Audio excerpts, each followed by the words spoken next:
நலாஸ் நாட்டு சர்க்கரை நலமுடன் வாழ நலாஸ் இந்தியாவிலேயே நாட்டு சர்க்கரைக்கு ISI முத்திரை மற்றும் அக்மார்க் அங்கீகாரம் பெற்ற ஒரே நிறுவனம். தொடர்புக்கு 9047045000. பீகார் மாநிலத்தில் நடத்தப்பட்ட வாக்காளர் பட்டியல் சிறப்பு தீவிர திருத்தத்தை எதிர்த்து தொடரப்பட்ட வழக்கு உச்சநீதிமன்ற நீதிபதி சூரியகாந்த் அமர்வில் விசாரணைக்கு வந்தது. மனுதாரர் தரப்பில் தேர்தல் ஆணையத்தின் தரவுகளின்படி 65 லட்சம் பேர் வாக்காளர் பட்டியலில் இருந்து நீக்கப்பட்டுள்ளனர். எந்த அடிப்படையில் அவர்கள் நீக்கப்பட்டனர் என்பதற்கான காரணம் தெரிவிக்கப்பட வேண்டும். ஒரு வாக்குச்சாவடியில் 12 பேர் இறந்துவிட்டதாக கூறி அவர்களை வாக்காளர் பட்டியலில் இருந்து தேர்தல் ஆணையம் நீக்கியுள்ளது. ஆனால் அவர்கள் உயிருடன் இருக்கிறார்கள் என்று தெரிவிக்கப்பட்டது. பெரிய அளவிலான நடவடிக்கைகளை மேற்கொள்ளும் போது சிறிய தவறுகள் இருக்கும்.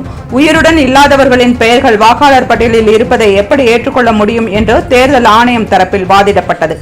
அப்போது உயிருடன் இல்லாத எத்தனை பேர் வாக்காளர் பட்டியலில் இருந்து நீக்கப்பட்டுள்ளனர், தேர்தல் ஆணையத்திடம் அதற்கான தரவுகள் இருக்கிறதா என்று நீதிபதிகள் கேள்வி எழுப்பினர்.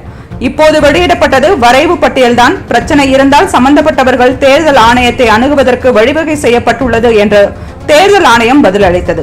முறையான நடைமுறைகளை பின்பற்றாமல் வரைவு பட்டியல் தயாரிக்கப்பட்டுள்ளது. வாக்காளர் பட்டியலில் இறந்துவிட்டவர்கள் என்று கூறி நீக்கப்பட்டவர்கள்தான் இப்போது நீதிமன்றத்தை நாடியுள்ளனர் என்று மனுதாரர்கள் தரப்பில் தெரிவிக்கப்பட்டது. மேலும் ஆதார் அட்டை, ரேஷன் அட்டை போன்ற எந்த ஆவணங்களையும் தேர்தல் ஆணையம் ஏற்க மறுப்பதாக மனுதாரர்கள் தரப்பில் குற்றம் சாட்டப்பட்டது. தேர்தல் ஆணையம் கேட்டால் பிற ஆவணங்களை கொடுக்க வேண்டியதுதானே என்று மனுதாரர்கள் தரப்புக்கு நீதிபதிகள் கேள்வி எழுப்பினர். எந்த மாதிரியான ஆவணங்களை சரிபார்ப்பதற்கு கேட்க வேண்டும் என்பதை நாடாளுமன்றமே முடிவு செய்ய வேண்டும். தேர்தல் ஆணையம் இதை மீறியுள்ளது என்று மனுதாரர்கள் தரப்பில் பதிலளிக்கப்பட்டது. தேர்தல் நடப்பதற்கு 2 மாதங்களுக்கு முன்னர் சிறப்பு தீவிர திருத்தம் செய்கிறோம் என்று தேர்தல் ஆணையம் கூறுவதை ஏற்றுக்கொள்ள முடியாது என்று மனுதாரர்கள் தரப்பில் தெரிவிக்கப்பட்டது.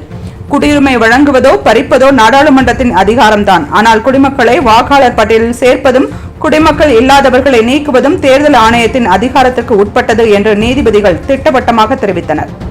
பின்னர் ஏற்கனவே வாக்காளர் பட்டியலில் இருந்து இப்போது நீக்கப்பட்டால் என்ன செய்வது, இதற்கு தேர்தல் ஆணையத்தின் பதில் என்ன என்று மனுதாரர்கள் தரப்பில் கேள்வி எழுப்பப்பட்டது.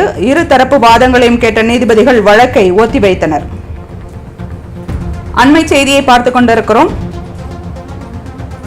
பீகார் மாநிலத்தில் நடத்தப்பட்ட வாக்காளர் பட்டியல் சிறப்பு தீவிர திருத்தத்தை எதிர்த்து தொடரப்பட்ட வழக்கு உச்சநீதிமன்ற நீதிபதி சூரியகாந்த் அமர்வில் விசாரணைக்கு வந்தது. மனுதாரர் தரப்பில் தேர்தல் ஆணையத்தின் தரவுகளின்படி 65 லட்சம் பேர் வாக்காளர் பட்டியலில் இருந்து நீக்கப்பட்டுள்ளனர். எந்த அடிப்படையில் அவர்கள் நீக்கப்பட்டனர் என்பதற்கான காரணம் தெரிவிக்கப்பட வேண்டும். ஒரு வாக்குச்சாவடியில் 12 பேர் இறந்துவிட்டதாக கூறி அவர்கள் வாக்காளர் பட்டியலில் இருந்து தேர்தல் ஆணையம் நீக்கியுள்ளது. ஆனால் அவர்கள் உயிருடன் இருக்கிறார்கள் என்று தெரிவிக்கப்பட்டது. பெரிய அளவிலான நடவடிக்கைகளை மேற்கொள்ளும் போது சிறிய தவறுகள் இருக்கும். உயிருடன் இல்லாதவர்களின் பெயர்கள் வாக்காளர் பட்டியலில் இருப்பதை எப்படி ஏற்றுக்கொள்ள முடியும் என்று தேர்தல் ஆணையம் தரப்பில் வாதிடப்பட்டது. அப்போது உயிருடன் இல்லாத எத்தனை பேர் வாக்காளர் பட்டியலில் இருந்து நீக்கப்பட்டுள்ளனர், தேர்தல் ஆணையத்திடம் அதற்கான தரவுகள் இருக்கின்றதா என்று நீதிபதிகள் கேள்வி எழுப்பினர். இப்போது வெளியிடப்பட்டது வரைவு பட்டியல்தான். பிரச்சனை இருந்தால் சம்பந்தப்பட்டவர்கள் தேர்தல் ஆணையத்தை அணுகுவதற்கு வழிவகை செய்யப்பட்டுள்ளது என்று தேர்தல் ஆணையம் பதிலளித்தது. முறையான நடைமுறைகளை பின்பற்றாமல் வரைவு பட்டியல் தயாரிக்கப்பட்டுள்ளது. வாக்காளர் பட்டியலில் இறந்துவிட்டார்கள் என்று கூறி நீக்கப்பட்டவர்கள்தான் இப்போது நீதிமன்றத்தை நாடியுள்ளனர் என்று மனுதாரர்கள் தரப்பில் தெரிவிக்கப்பட்டது. மேலும் ஆதார் அட்டை, ரேஷன் அட்டை போன்ற எந்த ஆவணங்களையும் தேர்தல் ஆணையம் ஏற்க மறுப்பதாக மனுதாரர்கள் தரப்பில் குற்றம் சாட்டப்பட்டது. தேர்தல் ஆணையம் கேட்டால் பிற ஆவணங்களை கொடுக்க வேண்டியதுதானே என்று மனுதாரர்கள் தரப்புக்கு நீதிபதிகள் கேள்வி எழுப்பினர். எந்த மாதிரியான ஆவணங்களை சரிபார்ப்பதற்கு கேட்க வேண்டும் என்பதை நாடாளுமன்றமே முடிவு செய்ய வேண்டும். தேர்தல் ஆணையம் இதை மீறியுள்ளது என்று மனுதாரர்கள் தரப்பில் பதில் அளிக்கப்பட்டது. தேர்தல் நடப்பதற்கு 2 மாதங்களுக்கு முன்னர் சிறப்பு தீவிர திருத்தம் செய்கிறோம் என்று தேர்தல் ஆணையம் கூறுவதை ஏற்றுக்கொள்ள முடியாது என்று மனுதாரர்கள் தரப்பில் தெரிவிக்கப்பட்டது. குடியுரிமை வழங்குவதோ பறிப்பதோ நாடாளுமன்றத்தின் அதிகாரம்தான். ஆனால் குடிமக்களை வாக்காளர் பட்டியலில் சேர்ப்பதும் குடிமக்கள் இல்லாதவர்களை நீக்குவதும் தேர்தல் ஆணையத்தின் அதிகாரத்திற்கு உட்பட்டது என்று நீதிபதிகள் திட்டவட்டமாக தெரிவித்தனர்.